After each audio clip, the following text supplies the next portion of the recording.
Dozens of people file lawsuits alleging abuse in Maryland's juvenile detention centers. Baltimore, more than 50 people are suing the state of Maryland over sex abuse crimes they say took place decades ago.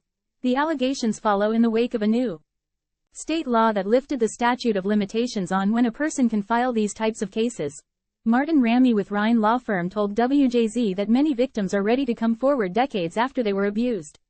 In fact, at least 400 victims have reached out with similar stories about abuse that allegedly took place inside the walls of several juvenile justice centers, according to Ramey.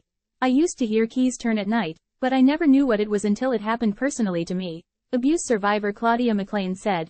Her story is echoed by hundreds of others who say that they, too, experienced sexual, emotional, and physical abuse in a Maryland juvenile detention center decades ago. These victims were not groomed by their predators, Ramey said. Their predators simply walked in and chose them at random to do whatever act they wanted them to do. A lot of times that included sexual intercourse. Time equals 400 Ms. Greater than Ramey's firm is one of 4 law firms leading lawsuits against the state of Maryland, alleging that it failed to protect the children in its care. Walsh Law PLLC, Bailey Glasser, and Dicello Levitt are the other 3 firms.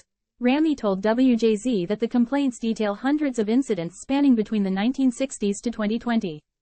They occurred at several centers across the state, including the Charles H. Hickey Jr. School and the Baltimore City Juvenile Justice Center. All of the survivors in the complaint were children at the time of the alleged incidents. The youngest we've heard of, unfortunately, was as young as 7, Ramey said.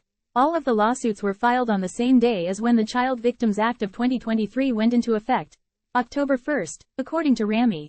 In a statement to WJZ, the Department of Justice said it was in the process of reviewing the lawsuits. Time equals 400 Ms. Greater than. The DOJ takes the allegations of sexual abuse seriously, the statement said.